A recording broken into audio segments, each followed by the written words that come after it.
You're listening to the Grand Army of the Republic broadcast, the voice of the Outer Rim. This next one goes out to the Mutt Jumpers of the 224th, slugging it out on Mimbom.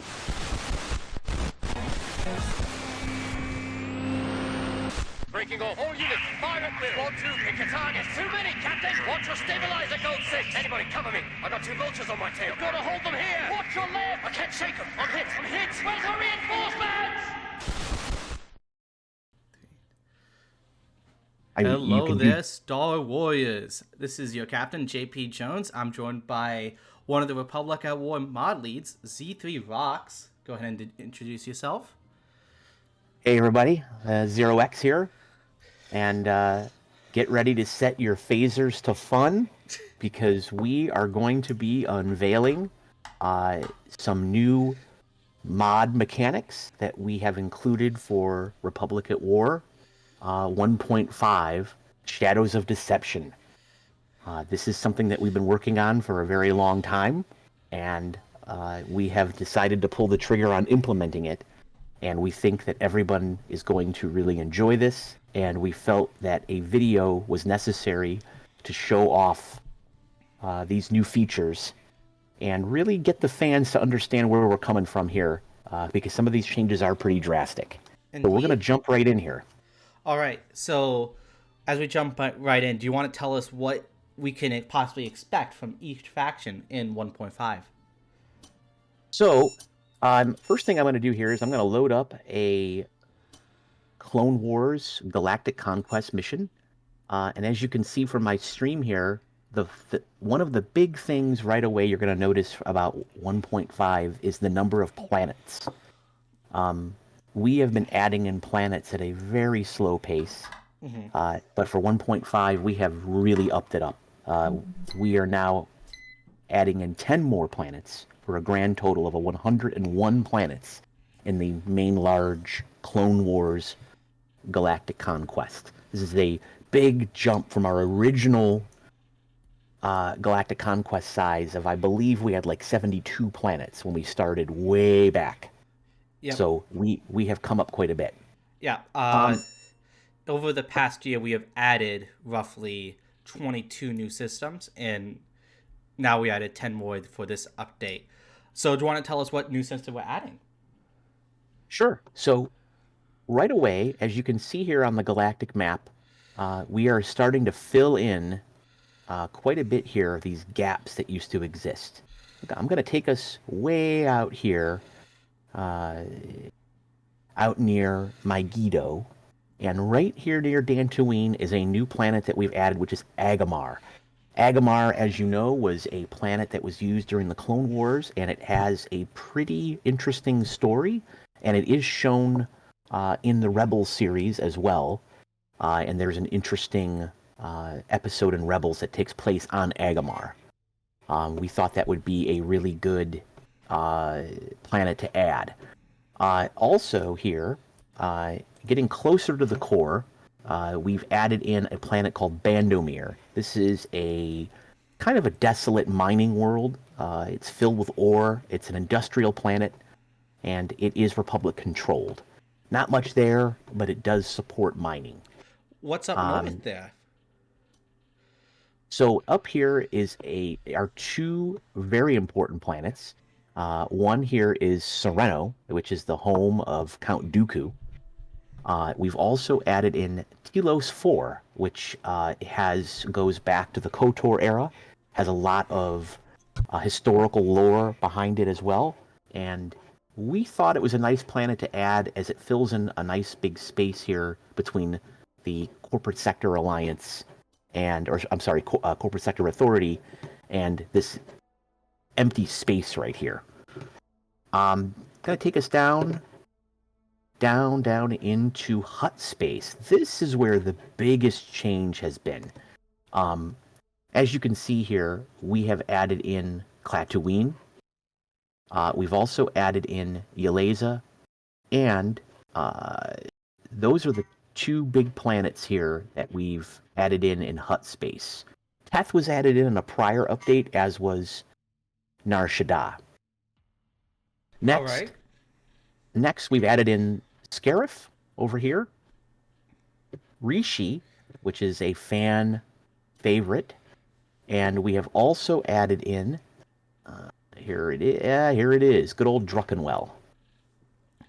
And Druckenwell is really important because it provides another bridge from the core worlds to the CIS center in the south.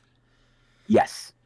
Yes, absolutely. So more battles to be had, more planets to be conquered. There's one other planet, I'm pretty sure, that we haven't introduced. We missed it up north. Where is that? It's just south of Yavin. Oh, here it is. Our little planet Quell.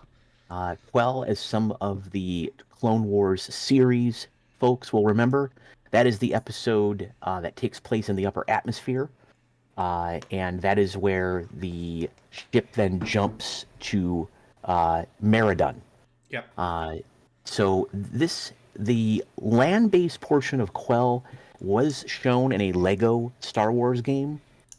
And we have created that land map as well. That kind of follows how that looks. It's basically a rocky type surface, but the space map is really neat. It does take place in the upper atmosphere with the blue clouds or the blue sky, white clouds. It's very, very interesting. So something else interesting that we've added, now that we have all these planets added in, something else that we've decided to add in is it's called hero progression. Now, as we expand the mod and we go forward up to 2.0, we will be doing more of this. But for now, it starts off with Jango Fett. He is the hero that's going to experience progression. Now, what does that mean exactly? It means that when you play as the CIS and you start at the very beginning of their cycle, Jango is available.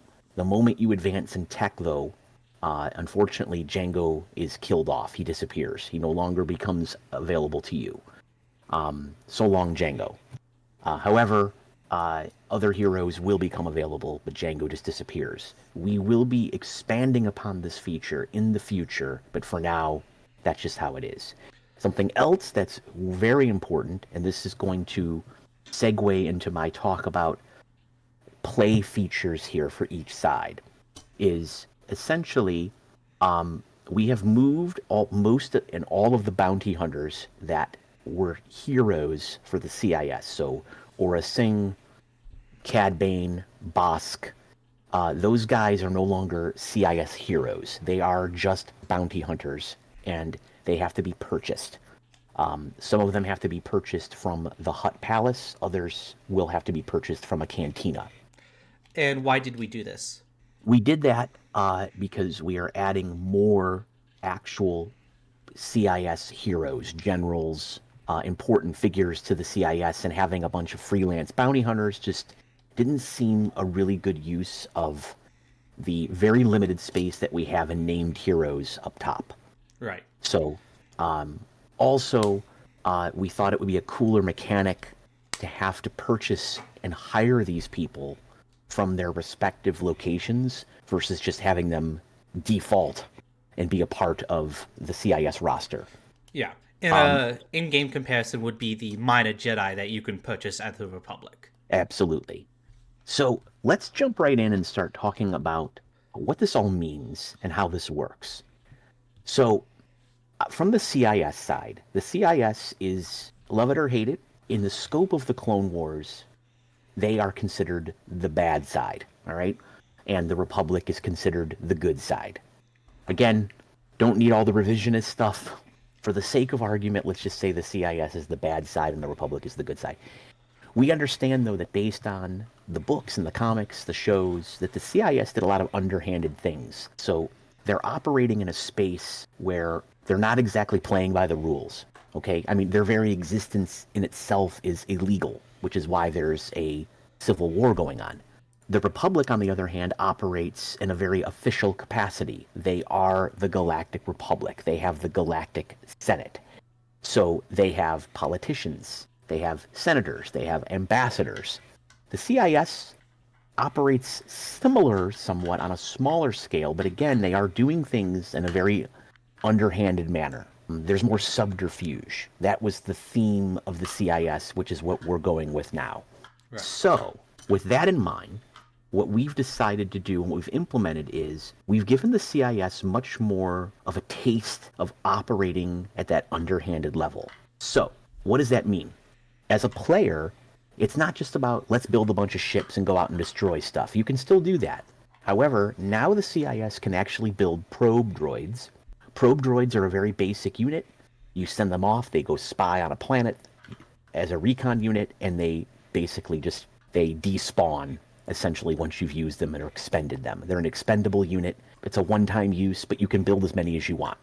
The other option here is the CIS now can also sabotage Republic structures. Both sides can still raid, although we've modified the raid capability to avoid the cheese Jedi assaults that we've heard so many people complain about. That has been greatly restricted. That is not possible anymore to do. You will essentially be only able to take one unit into a raid, but both sides can do that still. The purpose of a raid is a limited attack. It was never meant to be where you could take over the whole planet with a squad of commando droids. That just wasn't the idea behind it. So we've modified it where you can still do that. You can still raid and cause damage, take out units, destroy structures. But now as the CIS, you have an even better option. You can also, if you're willing to pay the price, you can use General Grievous, and we are contemplating having Asajj Ventress do this as well, where you can sabotage Republic structures. And I am going to go ahead and get out of this here, and I'm going to start a new game at a higher tech level so we can go ahead and get General Grievous. Okay, as you can see here, this is the CIS hero lineup now. As you can see, as we spoke about hero progression, Jango's no longer with us, unfortunately. He's gone on to the Great Mandalore in the sky. Now, as you can see here, we have a plethora of new characters here.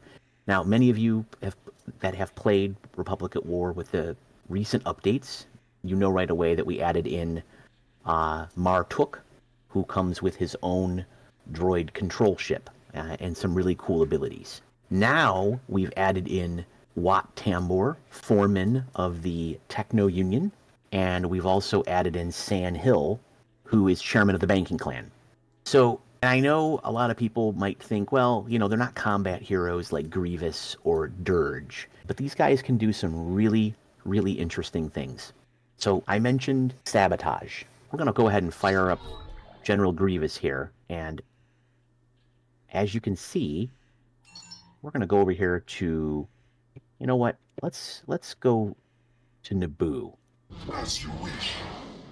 And let's see what he can do.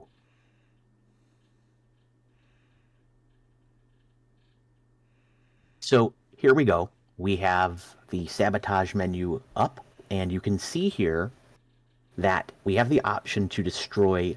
We're going to talk about this as well. With it, in 1.5, we've introduced a new structure called the Planetary Administration. Both sides have to build this. This is the primary structure that you would start building with on each planet. It's the administration bureaucracy for each planet.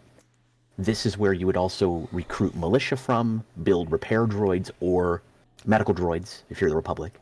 Once you've built this structure, you can then begin to build other structures, but this is the primary. So right. Grievous now has the option to destroy the Planetary Administration building for 5,000 credits or the barracks.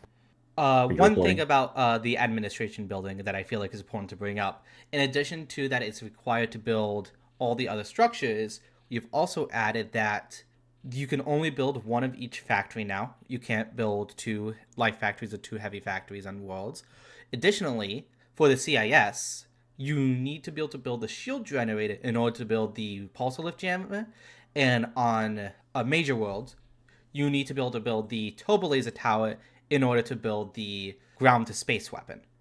So the gameplay reason for this is to make it that you need to be more tactical in how you build your structures. But from a practical side, it frees up space on the build bar for us to add more structures, more units, without it being over congested. Yes. So managing buildings is something that the player now is really going to have to watch. You are not going to have these empty build slots where players can just kind of be careless about what they build. You're going to have to really think about how you build things and where you build them because you are very limited in space. Right. So let's go ahead and destroy this barracks here. Enemy fleet approaching. As you can see, after Grievous has destroyed that structure, he now has to respawn, and it will be a few minutes before he comes back again. Yep. So let's move. Let's look at Wat Tambor next. So Wat Tambor, here he is on land. Now there's something here. Wat Tambor does reduce the cost of factories, which, as you can see here, we haven't built yet, but that is one big bonus for him, is he reduces the cost of factories by a significant amount. He also comes with his own personal ship. It is a new unit for 1.5, which is a Techno-Union Ordnance Cruiser. We call it the Peliset class. And here is something that he can do. So let's go up here to Rishi. Roger, roger.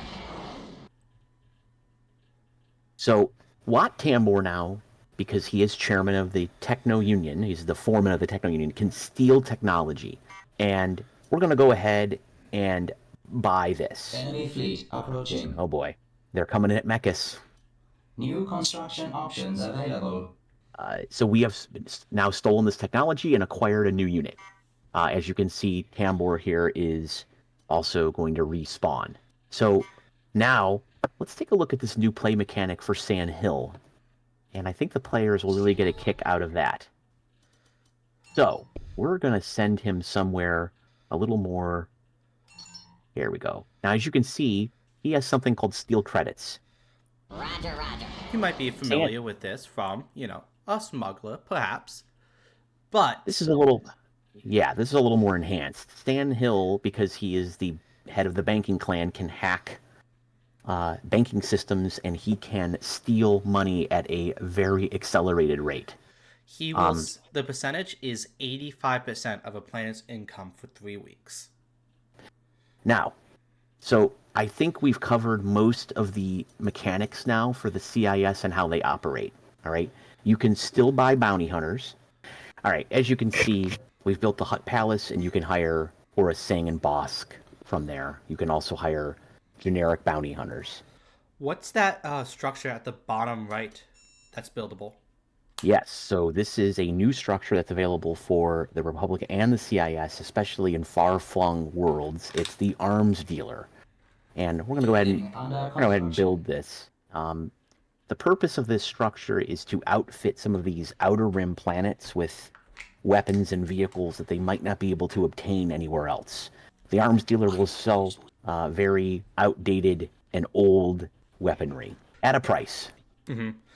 So arms dealer units will be available straight from Tech 1. So they will have some decently good units right from the get-go. The downsides to these units is that, Construction complete. as you can see, they are pricey and they take a long time to build or acquire in this technical case. So here are some of these units that have come in from the arms dealer. These are vintage units, some from the old Republic era, but they are still very useful. They're just not very modern. All right, that's all we really want to show you right now for the CIS. Again, the play mechanic here is, as a player, you're going to have some different options available as a player. You will be able to utilize much more subterfuge, many more uses for bounty hunters. We also have, I can assure you, we have many more coming besides just these. These are the base bounty hunters, Bosk, Horus Singh, and Cad Bane. We do have plans to add in about 3 to 4 additional ones that many of you know from the Clone Wars series. Some are from some of the comics. They will get some time in here. Also, there will be some additional units coming in the future that we will talk later in another video about that we think you guys will really like. The use of probe droids, which actually, I don't think we showed that up. And here's the probe droid. Go ahead and build one of these. Okay.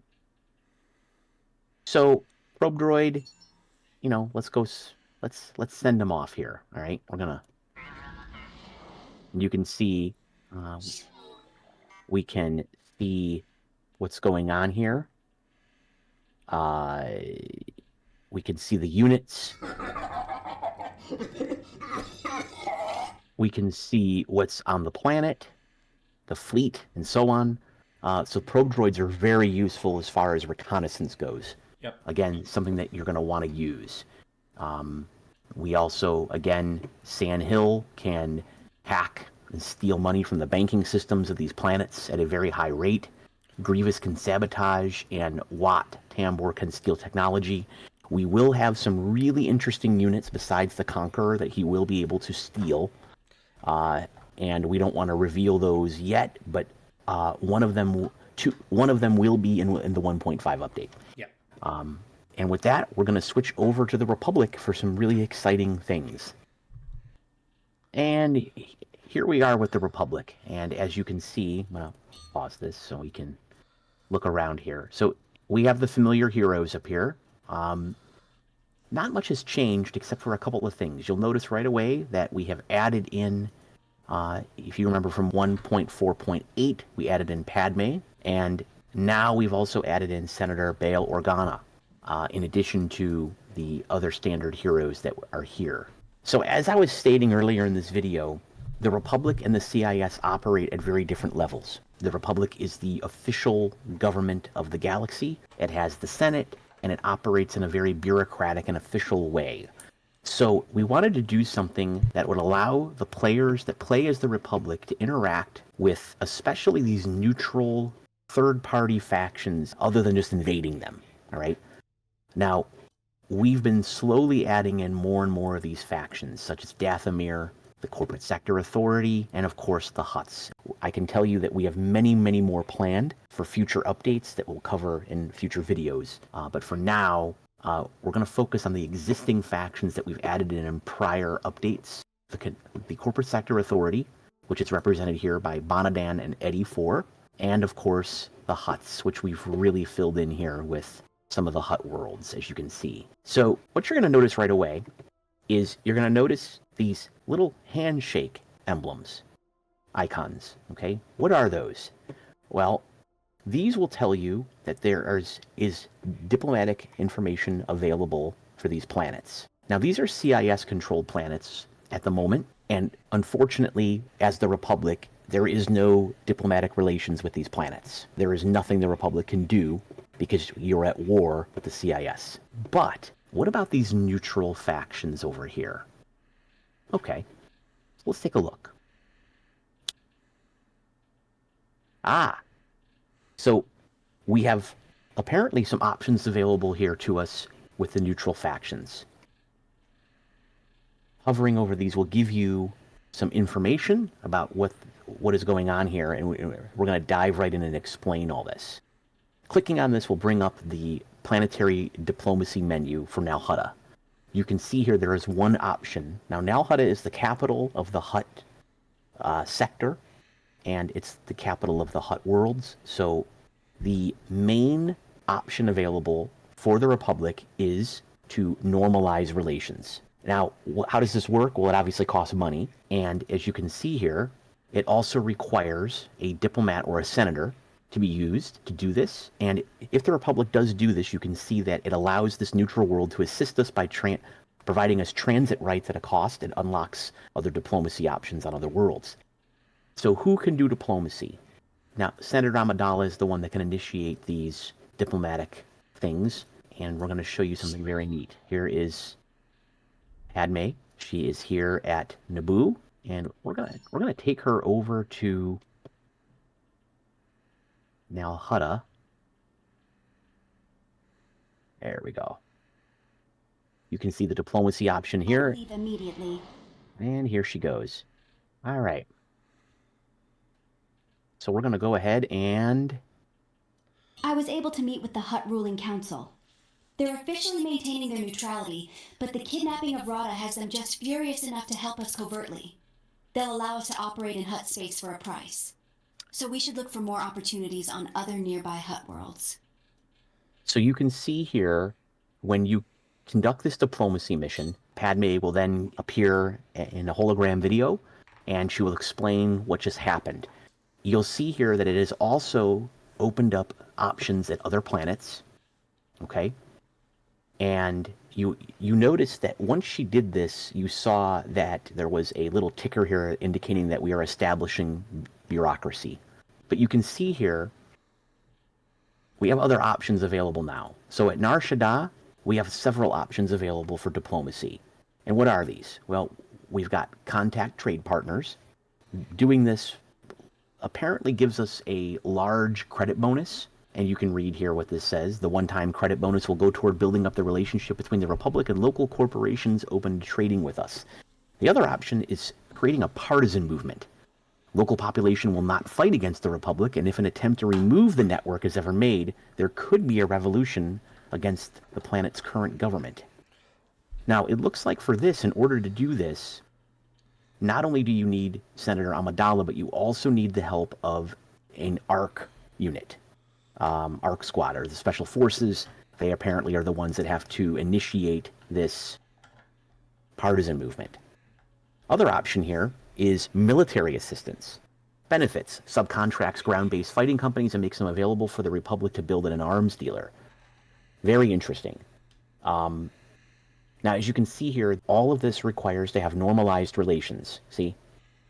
Also, this requirement, it looks like in order to trade with the Hutts, in order to get access to these units, they're asking for some ATPT walkers in trade. And that's fine.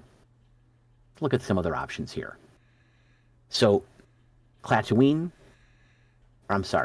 Eulasia, this is interesting. So, in order to conduct this type of agreement with Eulasia, not only is Senator Amidala required, but so is Senator Organa. Both of these senators need to do this. A partisan movement, in order to do it here, you need more ARC units.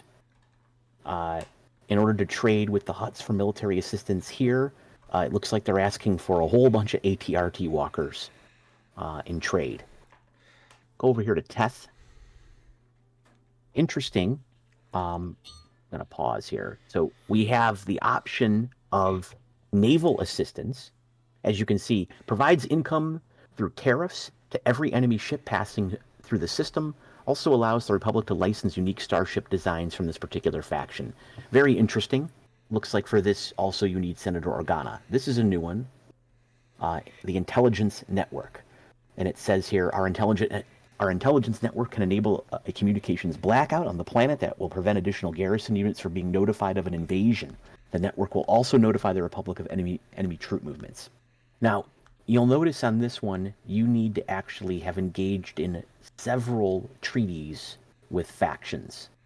So obviously we've done one with the Hutts, but in order to do this, you have to gain experience, and to do that, you only do that by doing more treaties with other factions. This particular mission also requires Obi-Wan Kenobi to assist. Down here, we have a new option called technology sharing. This, as you can see, allows the Republic to acquire exotic and unique technology from neutral factions. Again, you have to have experience to do this, and it looks like in order to trade, in order to do this, they're asking for some Republic artillery units. Let's head up here to Klaatuine. So we have the option here to actually establish a trade agreement. Now, what are the benefits of that? It generates a large amount of credits on the galactic level, obviously for trade. The Republic provides captured and salvaged enemy vessels and equipment to its trade partners for study, analysis, and salvage, and return a credit bonus. So basically, the benefit of this is the Republic is getting a lot of money from establishing trade. This is good. Again, partisan movement here is an option, so is intelligence network. As you can see, in order to do that, it looks like we need some bark speeders and whatnot. So where else can we gain experience to do diplomacy? Obviously, we did it at the Hutts, but if we want to do these other options, we're going to have to seek out some other areas to do relations. And one of the other places we can go is the Corporate Sector Authority. This is the other faction right now for 1.5 that will allow these other options. Now, in future updates, we are going to be adding in some really neat diplomatic features for other factions, such as Mandalore, Dathomir, and we do have some new factions coming that we will again be revealing at a later date, but we think you guys will really, really be excited about. Let's click on Eddie 4. So Bonadan is where we would actually go and normalize relations here and set up a base treaty. As you can see, Padme needs to do that along with Bail Organa, and we go over here to Eddie, and you can see here that we've got options here for, and as you can see, the options are all pretty much similar across the galaxy, right? We're limited, we can do intelligent networks, we can do military assistance, naval assistance, and these are the various options we have but it does vary from faction to faction. Certain things will not be available from other factions and so on and so forth. This is essentially how the Republic is going to operate, and you as a player will have these options to do this. Now, if you don't want to do this and you want to invade these and just conquer everybody, obviously you still can do that. But having these guys as somewhat backdoor allies may be beneficial and allows the Republic to focus on the CIS instead of focusing on these other planets. Also, as the Republic, you're going to notice that the Republic will no longer have access to bounty hunters, smugglers, and whatnot. And the reason is simple. The Republic really didn't operate at that level. That is more of a CIS tactic to utilize these third-party forces. So let's enable this. So this button, as you know, turns on the various things here so you can see what is going on here, icon-wise. Now, you're going to notice right away, what is this, right? So these are Republic worlds, right? And the reason that these are here is because the Republic, these worlds are already in the Republic, and they already have an established trade agreement with the Republic, which is why it's showing that these exist. These are already partner worlds that have these agreements in place. That's why these show up that way. And you'll notice here, so now that we've done this mission with the Hutts, you can see here's a Senate icon over here on this planet that shows that we have normalized relations. This is showing that we have options available, we just haven't done them yet. Is that all we wanted to show off for the Republic right now? I do believe it is, yeah. We really hope everyone has enjoyed this video, and we do not have a specific date of when 1.5 will be released, but the idea is to have this put out probably by the first week to second week of March, and that is a very, very liberal estimate. It might be a little bit sooner. The team is currently beta testing, and as you can see, we do have some very, very small visual tweaks to complete, such as text and whatnot, but we are very far along in this update. And this may not be the end of changes. I can tell you that the team is still discussing some additional changes with regards to heroes. There may be some additional movement. If that happens, we'll certainly let everybody know before we release. So, alrighty. Well, I think that is all for now. Thank you all for joining us today. We're really excited to bring 1.5 to you, Shadows of Deception. Tactical battle imminent. And with that, we wish you all a good night, and may the Force be with you. System. take care, everybody. lost.